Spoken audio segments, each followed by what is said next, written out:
الرحمن الرحیم اللہم صلی علی محمد وآل محمد کما صلیت علی ابراہیم وعلی آل ابراہیم انک حمید مجید اللہم بارک علی محمد وعلی آل محمد کما بارکت علی ابراہیم وعلی آل ابراہیم انک حمید مجید۔ جو مثل و نایاب و گوہر نایاب ہستیاں جن کے اوپر مالک الملک نے جن کی نسل میں سے کم و بیش 25,000 نبی دنیا میں بھیجے جناب ابراہیم علیہ السلام، اور انہیں کی نسبت سے حضرت ابراہیم کو تشبیہ دی گئی ہے۔ جیسے تم نے یہ اللہ استعمال بھیجی، درود بھیجا، برکتیں بھیجی، رحمتیں بھیجی آل ابراہیم پر، ایسی آل محمد میں رحمتیں تو بھیجی۔ تو ابھی اس وقت ہم صبح کے اس موسم میں بڑا خوشگوار موسم ہے، یہ ہم ٹولپیو کے 3 سے 4 مہینے پہلے سیاحتی مرکز ہے ریسٹ ہاؤس ہے گولڈ مارچ کا کھڑا وہاں کھڑے جگہ کی بڑی اچھی آپ کو اپنا میرے بھائی بشیر صاحب آپ کو بتا رہے ہوں گے پیچھے سے بتا رہے ہیں آپ کو میں بتایا تو ریسٹ ہاؤس سے ایک گولڈ بینک اور ایک بلو تو یہ سارا جو ہے ابھی نیا آج کل یہاں یہ کر رہے ہیں ریزرویشن کر رہے ہیں جھولے وغیرہ لگا رہے ہیں۔ تو میں اس ٹاپک کے اوپر بات نہیں کرنا چاہ رہا، میں بات کرنا چاہ رہا ہوں میری جو مین مقصد ہے وہ یہ کہ آج سے تقریباً 4 سے 5 دن پہلے فیصل آباد کی ایک موضع میں اس کے ایک مفصل ایریا میں اس کی تحصیل جڑا والا میں ایسا ایک اندوناک عبرتناک اور ایسا ایک باعث شرم واقعہ پیش آیا جس سے پوری انسانیت کا سارے شرم سے جھک کے بالخصوص چونکہ میرا جو تعلق ہے میں مسلمان ہوں، میں محمد مصطفیٰ صلی اللہ علیہ وسلم کی نسل پاک سے ہوں، میں امام حسن مجتبیٰ علیہ السلام کی اولاد میں سے ہوں۔ تو میرا فرض ہے کہ مالک الملک نے اپنے حبیب کی زبان مقدسہ سے 2 حدیثیں ایسی جاری کروائیں کہ جو رہتی دنیا تک انسان کے لیے اور بالخصوص مسلمانوں کے لیے زندگی گزارنے کا طریقہ ہے، زندگی گزارنے کا ذریعہ ہے۔ اس میں مالک الملک کے حبیب نے پہلی حدیث کیا فرمائی؟ مالک الملک یہ فرماتے ہیں المسلم من سلم المسلمون من لسانہ و یدیہ، مسلمان وہ ہے جس کی زبان اور ہاتھ سے ہر مسلمان محفوظ ہے۔ لیکن اس سے اگلی حدیث مولوی بہت کم پڑھتے ہیں کیونکہ مولوی کے پیٹ میں مروڑ پڑ جائیں گے تو وہ سمجھ نہیں سکتے۔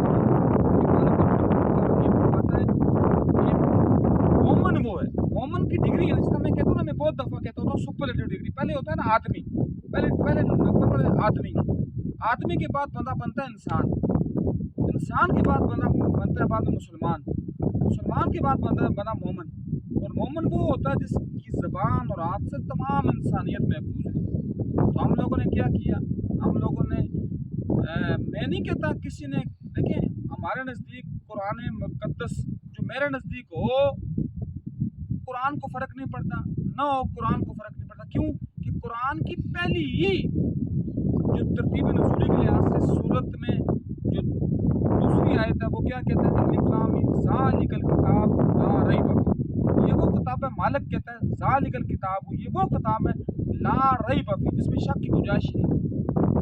دیکھیں ہر کتاب کا ایک اپنا ایک جو اس کا ہوتا ہے نا متبع نظر ہوتا ہے، لیکن ہر کتاب میں آپ نے دیکھا ہوگا، میں نے بھی الحمدللہ کچھ تھوڑا بہت انسانی سائنس سے میرا درس و تدریس کے ساتھ تعلق ہے، تو اس میں یہ ہے کہ ہر کتاب میں مصنف جو ہوتا ہے نا وہ کتاب کے اینڈ کتاب جب ختم ہوتی ہے نا کتاب کے خاتمے میں کوئی بات ہوتا ہے کہ اس کتاب میں کوئی بھی تصحیح کی اگر ضرورت ہوئی تو مجھے مطلع کیا جائے، یا وہ سرٹیفکیٹ لگاتا ہے کہ اس کتاب یہ مطلب غلطیوں سے مبرہ ہے۔ لیکن قرآن کا اعجاز ہے، قرآن میں مالک الملک قرآن کو شروع کرتے وقت یہ بات کہتا ہے کہ لا ریب فیہ، اس میں شک کی گنجائش نہیں ہے، اور پھر مالک الملک خود فرماتا ہے انا نحن نزلنا الذکر وانا لہ لحافظون، کہ بے شک یہ میرا ذکر ہے، ذکر مین کتاب، یہ میری کتاب، اور اس ذکر کا ذمہ بھی میرے ذمہ ہے، اس کی حفاظت کا ذمہ لحافظون، میں اس کا محافظ ہوں۔ تو اگر فرض ہے کسی بدبخت بدکماش بندے نے قرآن کی توہین کا مرتکب ہوا تھا تو اس کا مطلب کیا تھا؟ اگر ہوا تھا، میں یہ کہتا ہوں ویسے تو مجھے لگتا ہے کہ اس کے اوپر بھی لوگوں نے ایک الزام لگایا ہوگا، لیکن اگر ہوا بھی تھا تو ایز اے انسان، ایز اے مسلمان، ایز اے مومن ہمارا کیا حق بنتا تھا کہ ہم نے اسی بندے کو ہم نے بجائے تبلیغ کرانا تھا، بجائے